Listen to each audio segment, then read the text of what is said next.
I card कहाँ है तुम्हारा?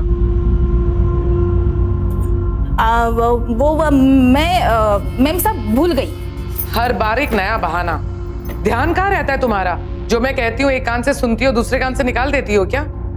क्या मैम साहब, मैं इतने घरों में काम करती हूँ ना कि मुझे किसी ने ना आज तक आईडी कार्ड पूछा ही नहीं। दूसरे जो गलती करते हैं वो मैं भी करूँ? तुम्हें पता नहीं है कि पुलिस के एनओसी के सिवा किसी को भी काम पे रखना कानूनन गलत होता है। मैम साहब, ये कानून वानून की बातें ना मुझे समझ में नहीं आती। और आपको शक्ल से मैं चोर नहीं लगती हूँ? हाँ, किसी के चेहरे पे थोड़ी लिखा होता है कि वो एक चोर है या साहूकार। और सही तो कह रही है। वैसे भी आजकल की दुनिया में किसी पर भरोसा करना इतना आसान नहीं होता है। मैम साहब, इस टिक करने वाले घर में ना मुझे काम ही नहीं करना। जाती हूँ मैं। अरे क्या नाटक है इसके। जाने दो ना, किसी और को रख लेना, शायद इससे अच्छे मिल जाए। बेटा आजकल कुछ भी मिलता है, मेड्स नहीं मिलती। ईशा। नमस्ते आंटी। नमस्ते बेटा। तो फाइनली ये तो मैं घर ले ही आया। आंटी मेरी बहुत जिद करने के बाद लेके आया है आज। मेरा बेटा ना है ही बिल्कुल ऐसा। अच्छा, तो आप दोनों मिलके अब मेरी ही क्लास लेने लगी। अब तक तो माँ थी, अब तुम भी इनकी तरफ हो गई। अब दोनों मिलके मेरा क्या हाल करेंगे। मैं तो जा रहा हूं भाई।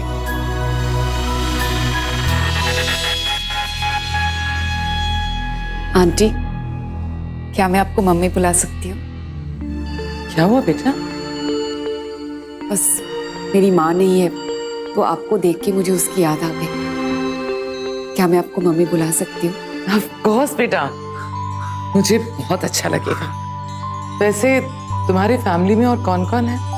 बस मैं और पापा। हम एक्चुअली साउथ अफ्रीका से हैं। पंजाबी फैमिली है तो अपने देश और पिंड से बहुत प्यार करते हैं। बस इसलिए मैं यहाँ पे आ गई और पापा आ जाएंगे 1-2 महीने में। That's really sweet। क्या क्या सोचा था मैंने कि पहली बार जब तुम घर आओगी मैं अलग अलग डिशेस बना के तुम्हें खिलाऊंगी। ये मेड भी ना। मम्मी रहने दीजिए, मैं हूं ना। आप बैठिए, मैं खाना बनाती हूँ आपके लिए। अरे क्या बात है माँ, भगवान ने आपकी सुन ली। वैसे मैंने कहा था ना कि आपको बहुत जल्दी अच्छी काम वाली मिलने वाली है। अच्छा बच्चों, काम वाली। चलो एप्पल वहां रखो और काम में मेरा हाथ बटाओ। मम्मी आप बैठिए, हम खाना बना के लाते हैं। चलो। सुनो, मुझे खाना बनाना नहीं आता। कोई बात नहीं, मैं तुम्हें सिखा दूंगी। अरे लेकिन चलो।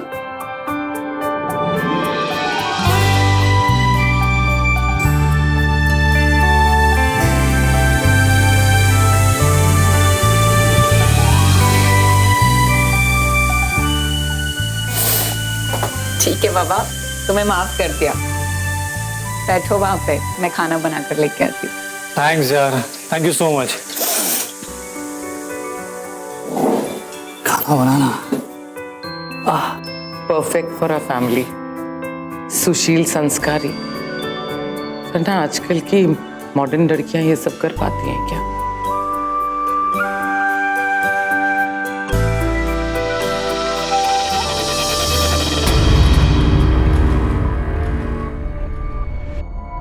ये ईशा इस हेयर स्टाइल में, मुझे लगता है मैंने पहले से कहीं देखा है। माँ, ईशा तो कुछ ही दिन पहले साउथ अफ्रीका से इंडिया आई। आपको कोई गलतफहमी हुई है? नहीं बेटा, आई एम वेरी श्योर मैंने पहले से देखा है, शायद न्यूज़पेपर में।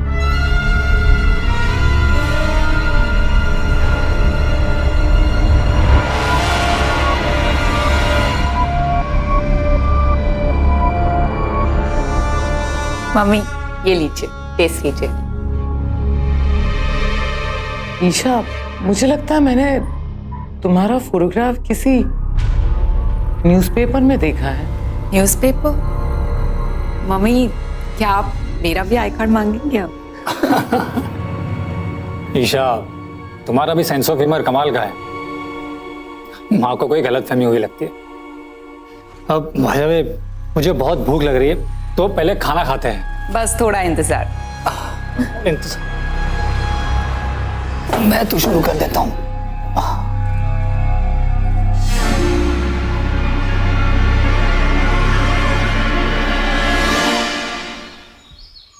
हमना नहीं हमना आ काम तुरंत हो जाइए, पैसा जल्दी ट्रांसफर करो। अब मेरा मुंह क्या देख रहे हो, जाओ। Good morning ma'am. बेटा, ये किसके अकाउंट में पैसे ट्रांसफर करने की बात चल रही थी? मम्मी एक्चुअली मम्मी कुछ नहीं, तो ईशा के डैड के बिजनेस में कुछ फाइनेंशियल क्राइसिस चल रहा है, तो मैं उनकी हेल्प कर रहा हूँ। बेबी, मैंने खुद 50 लाख रुपए ट्रांसफर कर दिए, बाकी के अगले हफ्ते कर दूंगा। You don't worry. अब चले?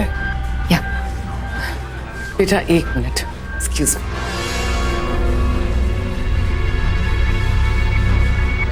बेटा, मुसीबत में अपनों की मदद करना अच्छी बात है, लेकिन परायों पे इतना भरोसा करना ठीक नहीं है। ईशा अब तक तुम्हारी पत्नी बनी नहीं है, और फिर माँ, आप ही कहती है ना कि रिश्ते बनाने से बनते हैं, और मन के बंधन से बने रिश्ते कागज के रिश्तों से ज्यादा मजबूत होते हैं। और वैसे भी आज सुबह ही मैंने ईशा को प्रपोज किया है, इसलिए वो अब पराई नहीं है। ईशा, वो सब तो ठीक है बेटा, लेकिन मम्मी, आप मुझे आपका आशीर्वाद दीजिए ताकि आपकी बहू बनकर मैं आपकी सारी परेशानियां दूर कर सकूं।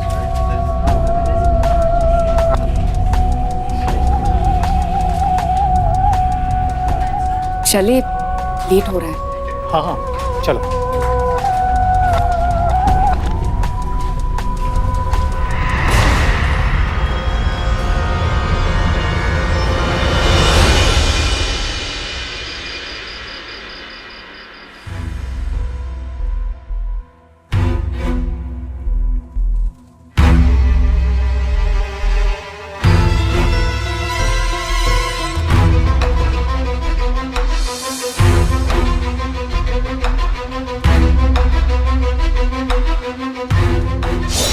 हमना आ काम तुरंत हो जाइए, पैसा जल्दी ट्रांसफर करो। अब मेरा मुंह क्या देख रहे हो, जाओ।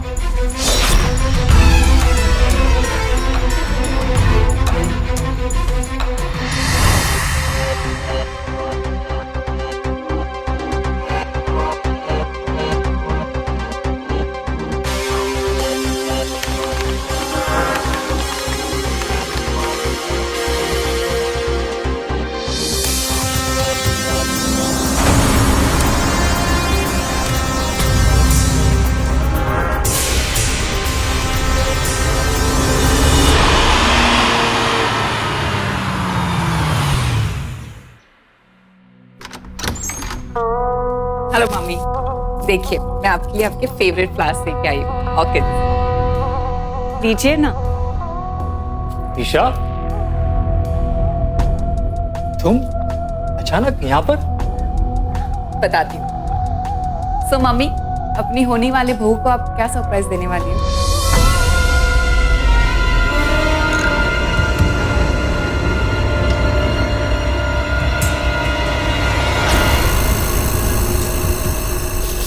ये कौन है? ये मैं नहीं हूँ।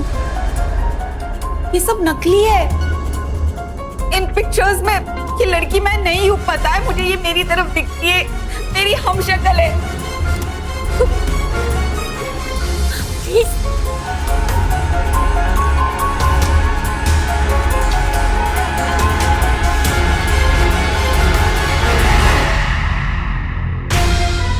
आप लोग कुछ बोल क्यों नहीं रहे हो? सच में ये लड़की मैं नहीं हूँ, मेरा यकीन कीजिए।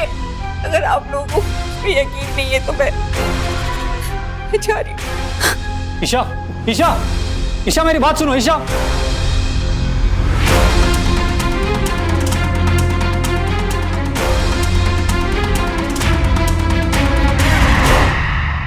मैं अक्सर सोचता हूं, कई बार आपसे भी कहा है कि हम लोग अपने जीवन में तकरीबन हर बात को लेकर बड़े सजग रहते हैं। कपड़े क्या पहनने हैं, खाना पीना क्या है, कुछ खरीदारी करनी है वो अच्छी तरह से ठोक बजाकर जांच पड़ताल करने के बाद ही सामान खरीदते हैं। यहां तक कि किसी को अगर काम पर रखना है तो बिना परिचय पत्र यानी आइडेंटिफिकेशन के हम उसे अंदर भी नहीं घुसने देंगे। तो फिर जब बात रिश्तों की आती है, हम क्यों भावनाओं में बहकर गलतियां कर बैठते हैं? यानी जहां सबसे ज्यादा सजग रहने की जरूरत होती है वहीं हम चूक कर बैठते हैं। और कई बार हमारी यही चूक, यही भूल हमें बर्बादी के कगार पर ला खड़ा करती है। कहने का अर्थ ये कि जब भी किसी नए व्यक्ति के साथ संबंध बनाएं, तो पहले उसके बारे में अच्छी तरह से जांच पड़ताल तो कर ले, वरना धोखा हो सकता है।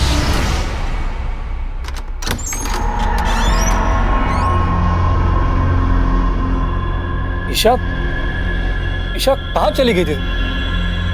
तुम्हें पता है मैं कितना टेंशन में था? ईशा, तुम्हारे बिना एक पल की जुदाई भी नहीं सह सकता।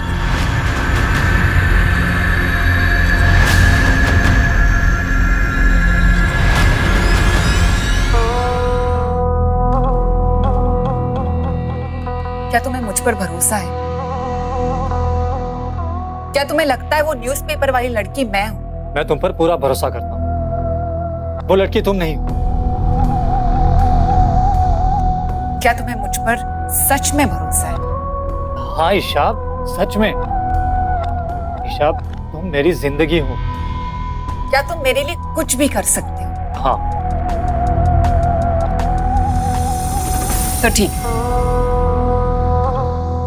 मुझे अपने प्यार का इम्तिहान दो कि तुम मुझे सच में प्यार करते हो और मेरे लिए कुछ भी कर सकते हो। चलो मेरे साथ अपने कमरे में और एक पति की तरह मुझे प्यार करो।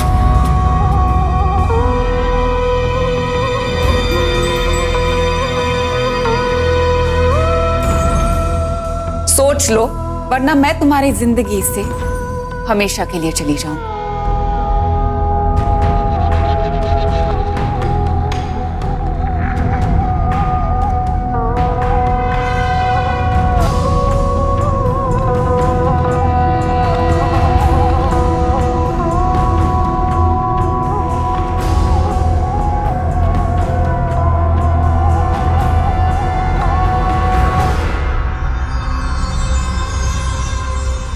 मैं तैयार।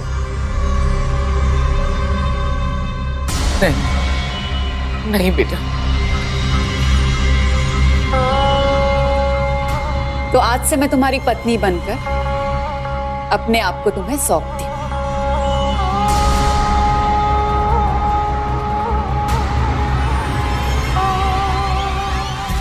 चले?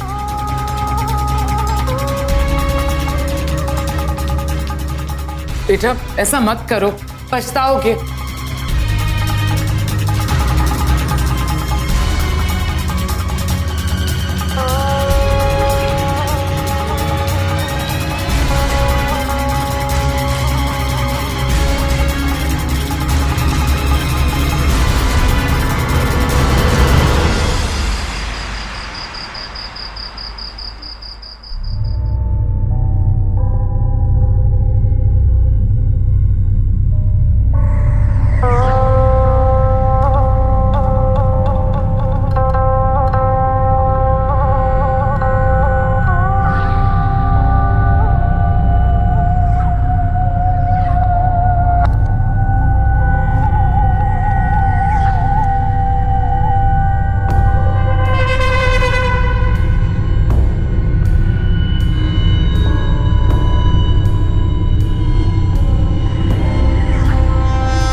नौ महीने का दर्द, 28 साल की मैं पूरी मिट्टी में मिल गई। पता है बुढ़िया, पूरी रात तेरा बेटा एक भंवरे की तरह मेरा नाम गुनगुना रहा था। मेरी सांसों की गर्मी की तपिश में जलकर भस्म हो गया। मेरी बाहों की हथकड़ी ने उसे हमेशा के लिए मेरा गुलाम बना लिया है।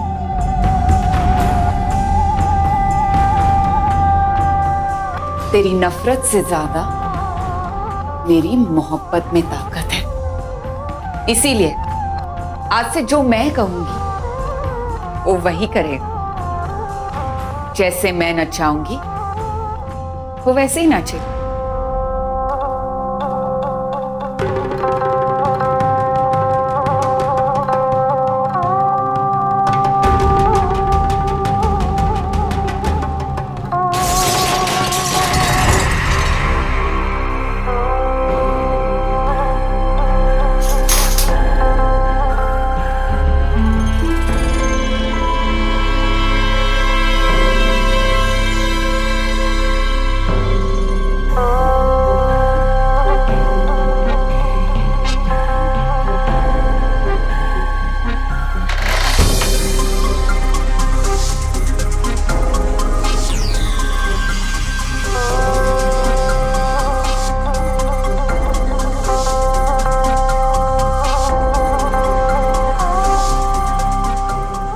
माँ अपनी बेटी की खुशी के लिए अपनी जिंदगी दे सकती है, पर तू एक लालची माँ है जो अपने स्वार्थ के लिए उसे अपने साड़ी के पल्लू से बांध कर रखना चाहती है। तुम जैसी लड़कियां जो अपने जिस्म का इस्तेमाल करके किसी लड़की को फंसाती हैं, जानते हो उन्हें क्या कहते हैं? बाजार।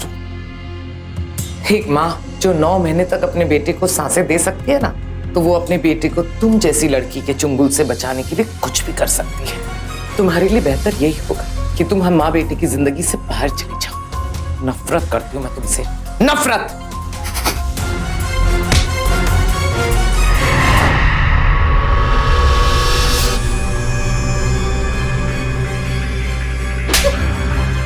माँ,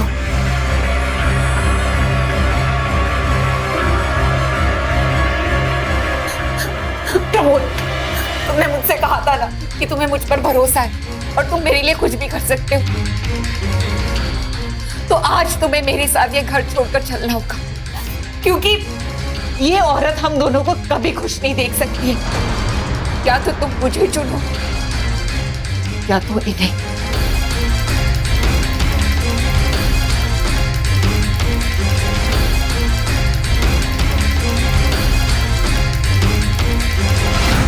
बेटा, तूने पूरी बात नहीं देखी बेटा। मुझे बहुत भला बुरा कहा इसने। फिर वो मुझ पे हाथ उठाना चाहती थी, मैंने तो उसे रोक के। बेटा, तुम मुझे छोड़ के नहीं जा सकते। तुम मुझसे बहुत प्यार करते हो ना बेटा। बेटा, बेटा मुझे छोड़ के मत जाओ।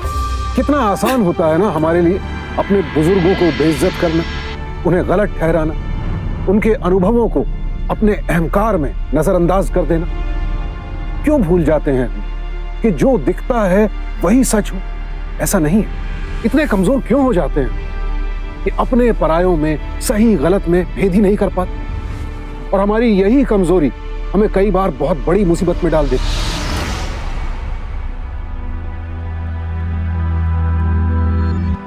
बेटा, अभी भी नाराज हो मुझसे? प्लीज प्लीज घर आ जाओ। तुम्हारे बिना घर बहुत सूना लग रहा है। मुझे माफ कर दो बेटा। अगर आप चाहती है कि मैं घर वापस आ जाऊं, तो आपको मुझसे नहीं, ईशा से माफी मांगनी होगी।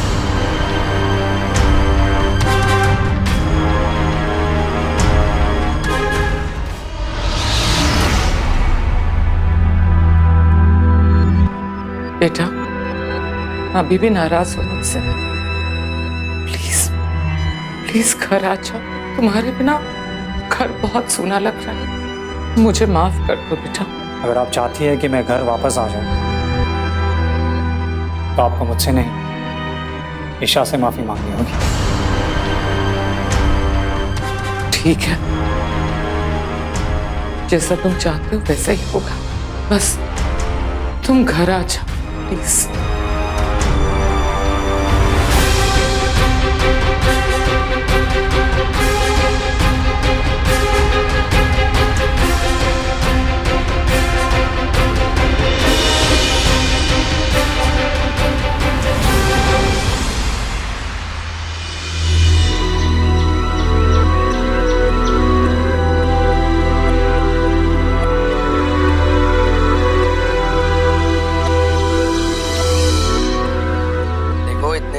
पैसे आएंगे तो अगला काम हम कब शुरू करेंगे? काम में तेजी होनी चाहिए, समझी? लगता है जिस काम के लिए तुम्हें भेजा था उसमें कम और उस लौंडे में कुछ ज्यादा दिलचस्पी ले रही। ऐसी कोई बात नहीं, वो बुढ़िया मेरा रास्ता काट रही थी, पर अब मैंने उसे ऐसा सबक सिखा दिया है ना कि कभी मेरे रास्ते में नहीं आएगी। Everything is under my control. और उसका वो बेवकूफ बेटा, वो भी मेरी जाल में पूरी तरह से फंस गया है। उसकी दौलत हमारी। अगली ट्रांजैक्शन बड़ी होनी चाहिए। डन।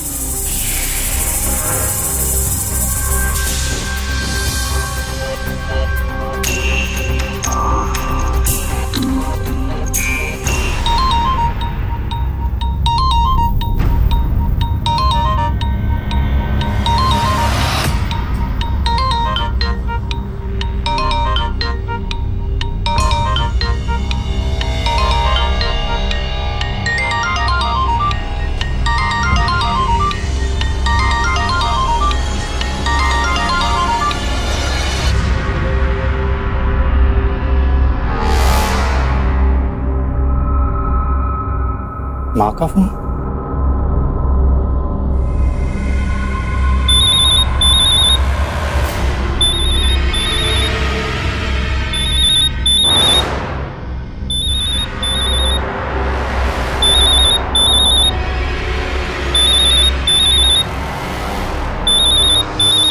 हेलो, हाँ माँ, आपने फोन किया था?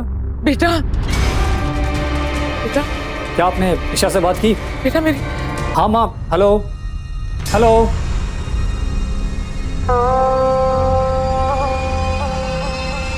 The number you are trying to call is currently switched off. Please try again later.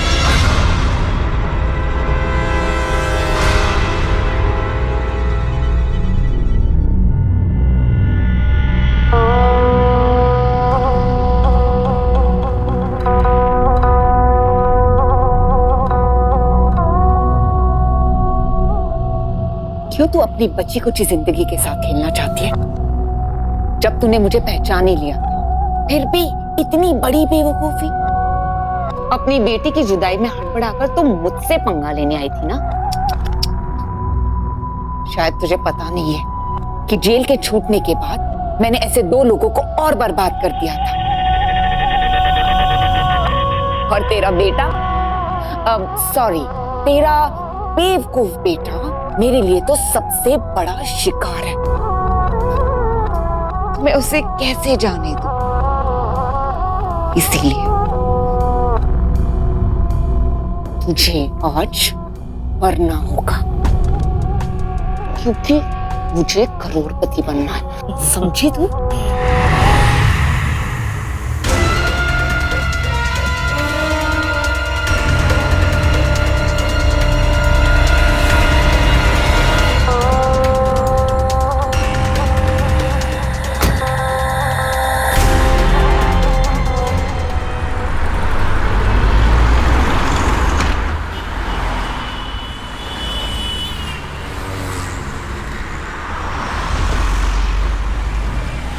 तू ठीक तो ना जान?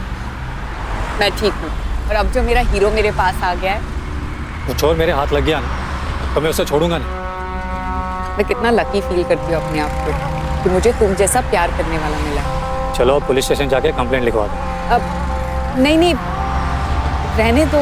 मेरा मतलब है कि अब मेरा रिच पति ऐसे थोड़े पैसों के लिए पुलिस स्टेशन जाएगा, अच्छा नहीं लगता है ना? चलो ना, कहीं घूमने चलते हैं। नहीं, आज घूमने नहीं जाना। तुम्हें पता है, माँ ऑफिस आई थी, मुझसे सॉरी कहने लगी, लेकिन मैंने भी कह दिया जब तक ईशा माफ़ नहीं करेगी मैं भी नहीं करूँगा। बस इतना सा सुन के उन्होंने कहा कि वो तुमसे मिल के तुम्हें सॉरी कहेगी, इसलिए घर चलते हैं। माँ कभी भी घर पहुँच सकती है। इनफैक्ट मैं उन्हें अभी फ़ोन करके बता देता हूँ।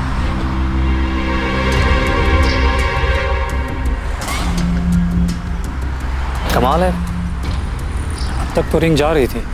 क्या माँ ने तुम्हें फ़ोन किया था? नहीं, पूरा दिन तो मैं शॉपिंग कर रही थी और फोन तो मेरे हाथ में ही है। ठीक है, घर चलते हैं।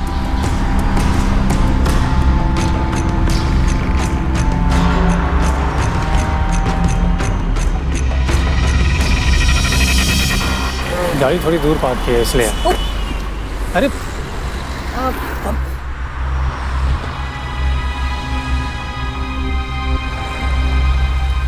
मुझे पता नहीं था तुम सलवार कमीज भी पहनती हो। वो मैंने सोचा कि मॉम को इम्प्रेस करने के लिए मैं सलवार कमीज पहन लूं। और तुम तो जानते हो ना मेरे लिए माँ का प्यार कितना मायने रखता है। पर मम्मी तो मुझसे नफरत करती है। तुम टेंशन मत लो, सब ठीक हो जाएगा। ठीक है, चलो अब चलते हैं, बहुत लेट हो गया।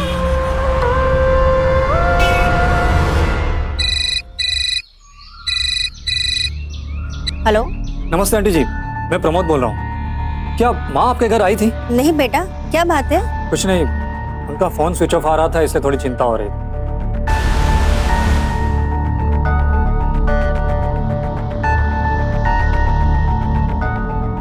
ऐसे टेंशन लेने से मॉम भी वापस आ जाएगी। चलो थोड़ी देर रिलैक्स कर लो। नहीं शाम अपने उस वाले घर में जाते हैं, हो सकता है कि माँ वही हो। चलो।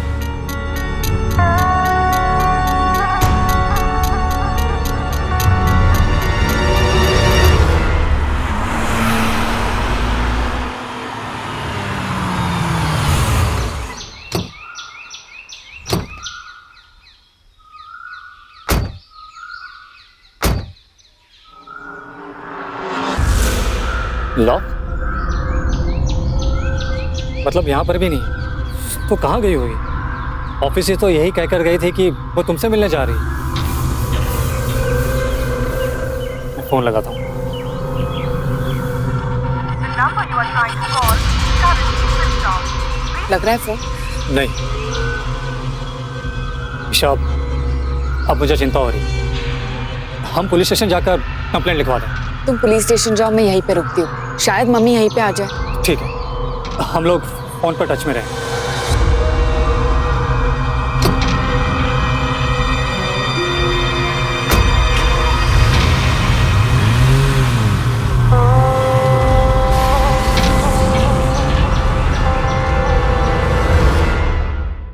सर, पिछले कई घंटों से आप कह रहे हो कि मां मिल जाएगी। अब तो रात भी हो चुकी है। पता नहीं कहां और किस हाल में होगी मेरी मां। देखिए मिस्टर मेहरा, हमें आपसे पूरी हमदर्दी है, लेकिन हम कोशिश के अलावा कर भी क्या सकते हैं। हर पुलिस स्टेशन में हमने आपकी मां की फोटो भेज दी है। जैसे कुछ पता लगता है हम आपको इन्फॉर्म कर देंगे। और वैसे भी हम 24 घंटे से पहले गुमशुदा की रिपोर्ट दर्ज नहीं कर सकते। आप प्लीज घर जाइए।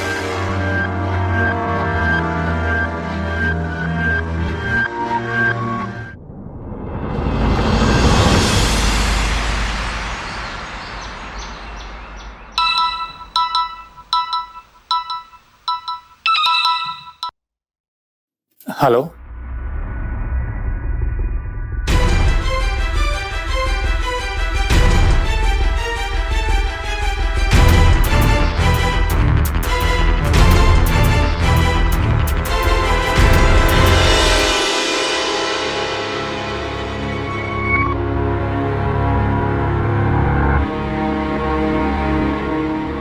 मां, मां। ईशा देखो ना, मां को क्या हो गया। मिस्टर मेहरा, हमें आपकी मां की लाश द्वारका सेक्टर नंबर 14 से मिली। ये एक लूटपाट का केस लगता है, लेकिन आप चिंता मत कीजिए। जिस किसी ने भी आपकी मां की हत्या की है, पुलिस से वो ज्यादा देर तक बच नहीं पाएगा। लेकिन आप प्लीज अपने आप को संभालिए।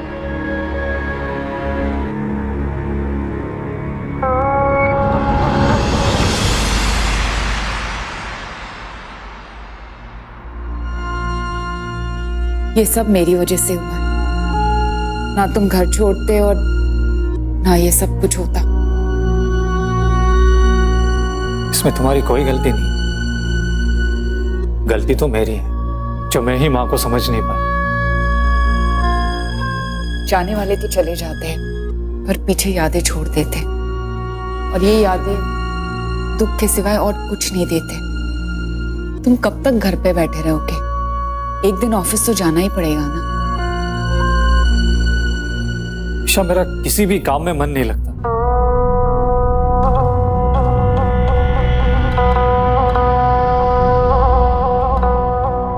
देखो, ये सही समय तो नहीं है, लेकिन क्या करूं, मेरे ऊपर भी प्रेशर है पापा की वजह से। तुम तो जानते हो ना, पापा कंप्लीटली डिपेंडेंट है हम पर। और तुमने प्रॉमिस किया था पापा को कि तुम पैसे ट्रांसफर कर दोगे। मतलब जाने वाले चले गए हैं, अब जो जिंदा है उनके बारे में सोचो।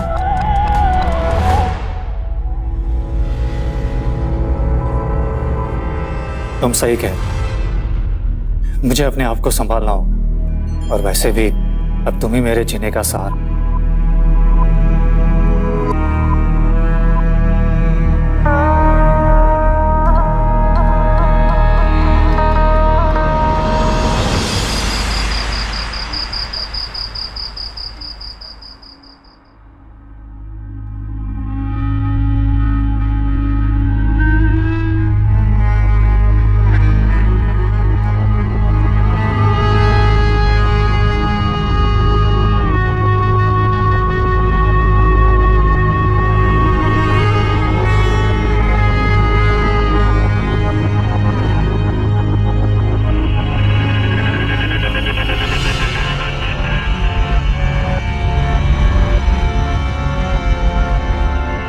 ये नया सलवार सूट उसने डस्टबिन में क्यों फेंक दिया?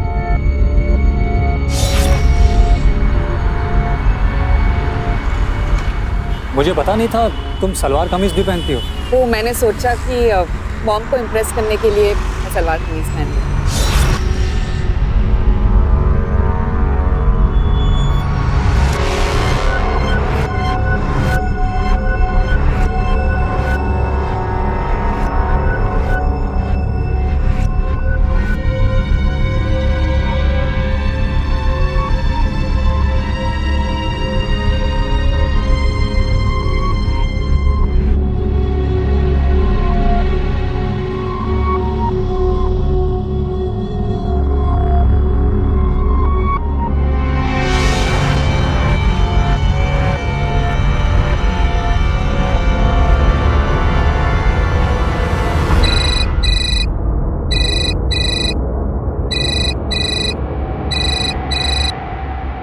हेलो, आप कौन बोल रहे हैं? मैं कांति शाह बोल रहा हूँ। कौन चाहिए आपको?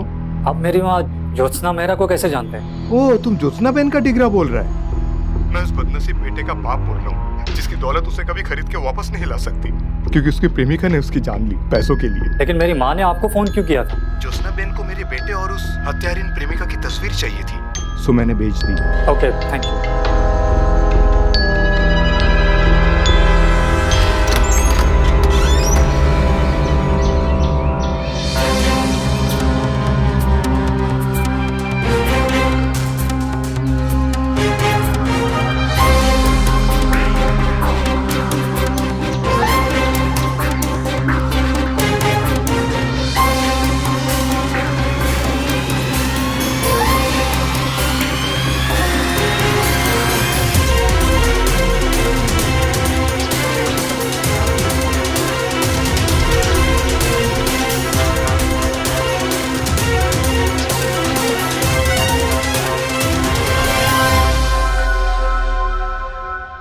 अरे प्रमोद, कहाँ थे तुम? मैं कब से तुम्हारा वेट कर रही हूँ।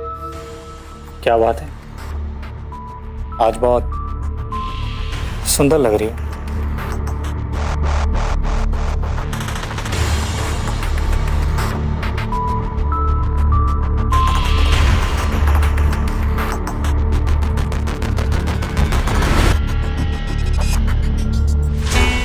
बेबी, वो सलवार कमीज पहनो ना जो मॉम के डेथ के दिन तुमने मॉल से खरीदा था। वो तुम पर ज्यादा अच्छे लगे। एंड यू नो, मैंने डिसाइड कर लिया, अब मैं ऑफिस जाकर अपना काम संभाल लूंगा। That's a very good thing. अब वो पैसों के बारे में याद है ना तुम्हें? डोंट वरी, तुम्हारे पापा के पास पैसे पहुंच जाएंगे। ठीक है, अब मैं चलता हूँ। अरे इतनी भी क्या जल्दी? वैसे भी इतने दिनों से तुम स्ट्रेस में हो, क्यों ना तुम और हम? आज नहीं, आज थोड़ा जल्दी में।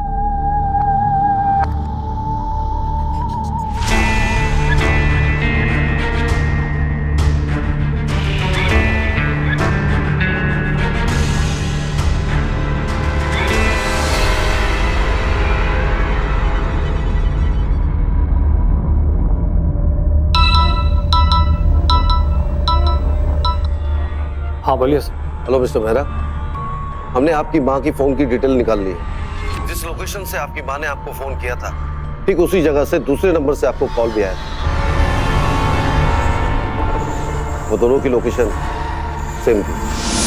और वो लोकेशन मेरा फार्म हाउस है। मदद करने के लिए बहुत बहुत शुक्रिया सर। ओके।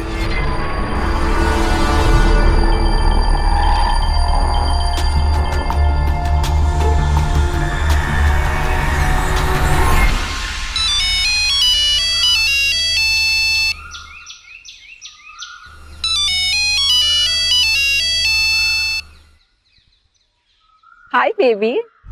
बेबी, मैं ऑफिस के बाद सीधा फार्म हाउस जा रहा हूँ। तुम भी वहीं आ जाओ। मुझे इस घर में माँ की याद बहुत सताती है। I don't understand.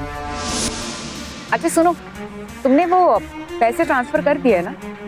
Hello baby.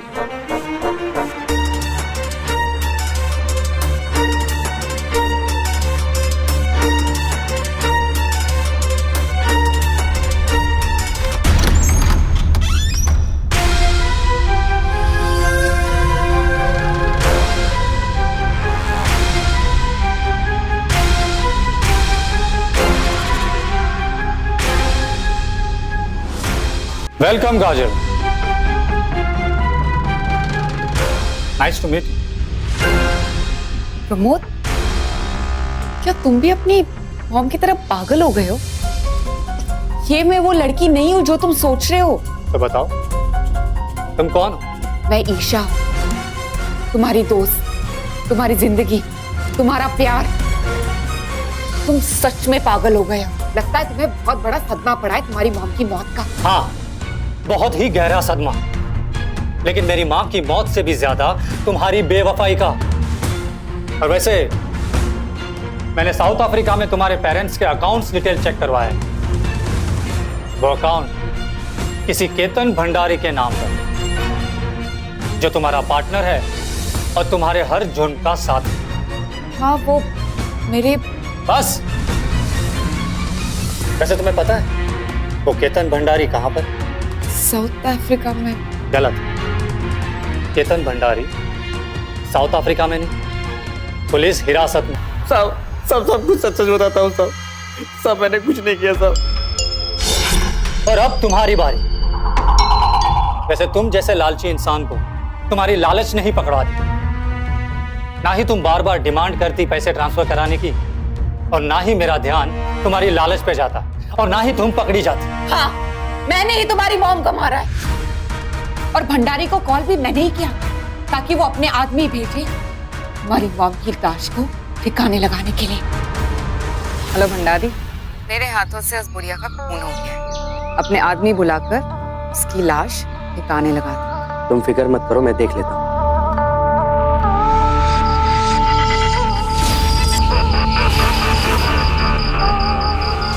तुम भी वही जाओगे जहां पे तुम्हारी मॉम है।